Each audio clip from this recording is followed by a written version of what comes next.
Your Excellencies, distinguished guests, ladies and gentlemen, now I would like to introduce a very special guest, 20 years in advertising and marketing, creative director, executive creative director, chief creative officer, working with leading agencies for top global brands out of Hamburg, New York, Munich, Los Angeles, and Vienna.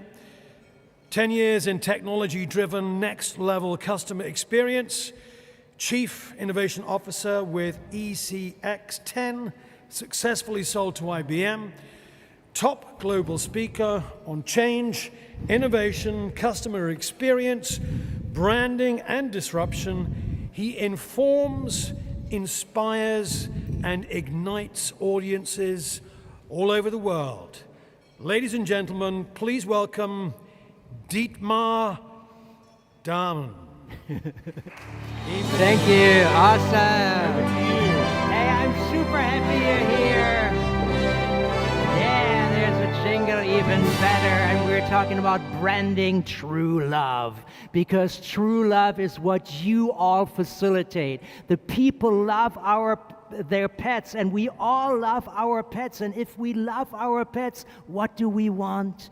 We want the best for our pets. We don't want just any stuff. We want all the winners that are here today. We want the best for the people we love, and we want the best for the pets we love. And if we want the best, this brings us to the next question. What is the best? What is the best? What do we have to get to those pets? In the old days, it was relatively easy. In the old days, having the best quality was the deciding factor. If your product is the best product, that was actually enough. The consistent quality was what you guaranteed. You guaranteed you bought our product once, and if you buy it again, it will have the same excellent quality, and that was enough, and everybody was happy. But now the world is changing. As the world becomes much more digital, the quality, the consistent high level of quality is a must-have, but you need to do more. You need to do more than just have a fantastic product. You need to actually be, for instance, on social media, and you need to offer branded content on social media. In addition to having a fantastic product, you also need to have branded content, maybe via a brand app. And in the future, and already now, you also have to offer branded content in the metaverse, because a lot of big brands are moving into the metaverse. Pedigree wants you to foster a dog in the metaverse. And if you do that, what happens then? What happens then is that the storytelling that you are fantastic at and that you are winning prizes for today becomes story experiencing. Because in the meta world, you are part of the story. You are the hero of the story. And in the metaverse, it's not just the human, it's the human and the pet. Because the customer wants their pet in the metaverse as well. So you need to transform the live animal into a digital animal that you can interact with in the metaverse. And that is a job your brand has to do. And that's not everything. That's not the end. Because very soon, you need to offer branded content via a barcode, via the barcode on your product. Because by 2027, all cash registers in all supermarkets will move from barcode to QR code, from a single line to a squared line, and that changes everything. This changes the brand and the product information and storytelling dramatically. I was just giving a keynote in Sweden for GS1, and GS1 are the people that do the barcode. And if they now move to QR code, in the barcode it just says orange juice. On the QR code it says all those things in Swedish. And what that is that it is much more product information, it is user tips, it is backgrounds around the product, it's advice of how you should use the product, it's tons and tons and tons of information on your product that you have to deliver. And if you have to deliver all this content, the question is, how can you create all this content on the social media, in the app, in the metaverse, on the barcode? How can you create all this content and how can you tell all these stories? Because brands are stories. And the good news is you don't have to do it. Somebody has to do that, but that somebody can be a machine. Because artificial intelligence can help you create tons and tons and tons of content. AI can create content like never before. AI can create stories like never before. And why is it so important that artificial intelligence can create those stories? The reason is simple, because brands are stories. Brands are stories, that's what you do.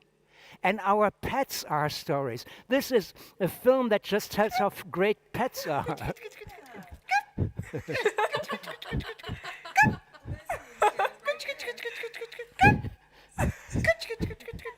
And it's a fantastic story about a simple interaction between the owner of the cat and the cat itself. That's what pets do, right? That's the story. And the thing is that if that is the story about pets, we have to also realize that humanity, being human, being here, is all about stories.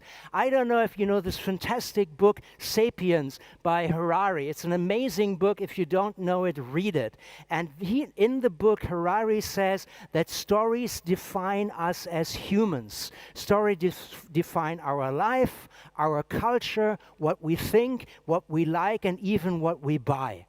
And if we look back in the past couple of thousand years, all the stories that we were creating, be that in paintings, be that even in music, where you can maybe dance, be that in the written word, be that in a photo or in a film, all those stories were created by us.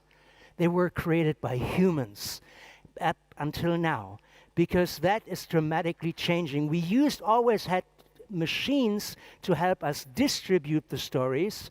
We can film something and then show it on TV, or we can say something and broadcast it on the radio, but we never had somebody else create it. All content was human-made, and that is changing now, because now we have content that is machine-made. You all saw the photos created by artificial intelligence through Midjourney. You all know that the new Beatles song was created by artificial intelligence by separating John Lennon from the rest of the music. You all know that artificial intelligence can write stories and do all those things. And the progress and the speed in which artificial intelligence is changing storytelling is dramatically. Just 3 years ago, 2020, AI was as smart as a 3-year-old kid. AI develops theory of mind, understanding other people like a 3-year-old. In January 2022, already like a 7-year-old. In November 2022, already like a 9-year-old. In March 2023, like an adult. It's going boof, it's going totally exponentially. And if it's already like us, then obviously it will outperform human adults very, very soon. And ChatGPT already outperforms money managers as Americans flock to artificial intelligence for investing advice. The stories are not told by humans alone anymore. The stories are told by machines and distributed by machines. And if it's distributed and told by a machine, where the AI creates and distributes the storytelling becomes story showing. It thinks about a story, and then it already creates a picture. This picture shows obviously Donald Trump being arrested by police. It doesn't happen. This is not a real picture. This is a picture artificial intelligence generated to make the story stronger. So storytelling becomes story showing. If you cannot show your story, you will lose against artificial intelligence like that. And the scary thing about this is that it also happens if the story is fake. Donald Trump wasn't arrested like that. It's fake. So the question is, if stories are the heroes, and if brands are the heroes, what is the new hero? And in my point of view, the new hero that we're looking at right now is trust. Do I trust the story? Do I trust the brand? Is this real and authentic, or is it fake? And that is a gigantic question, because trust wins. We have today the survival of the most trusted.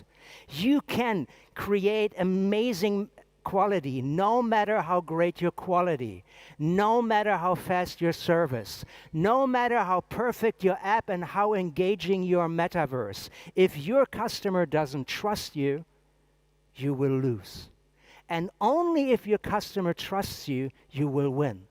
So the question is, how can you maximize trust?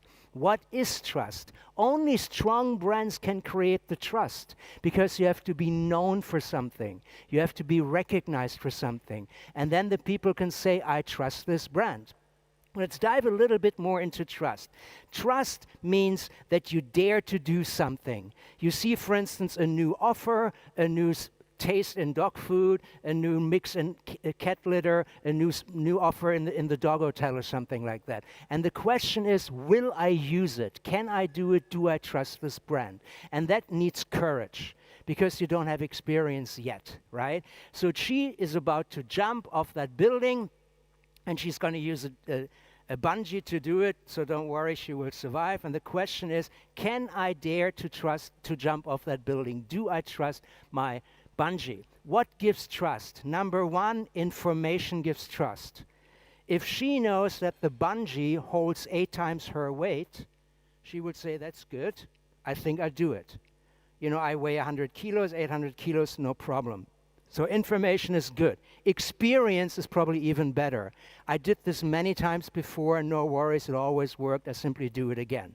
If you bungee jump for the 10th time, you definitely jump different from the first time, because you have experience. So if I experienced your product, I already bought it, I already have great experience with it, I trust it, right? The next thing is external reassurance. If I never did it, but the German TÜV, which is an entity that approves things based on technical information, approves it and gives it a stamp and says, this is tested by our engineers, boom, it's really, really good. External reassurance is great, but then comes the question, do I trust the TÜV? Is that seal real, or is it maybe fake? And are those engineers at this TÜV thing even good, or maybe they are just bribed? So in the end, it's all about emotion. In the end, it's all about emotion. And the emotion tells you, yes, I can do it. I feel good because I think that I can trust the TÜV. I think that I have enough expertise. I feel that way. And then you are strong. So the question is, if trust is an emotion, we have to ask ourselves, what is an emotion? What does it even mean?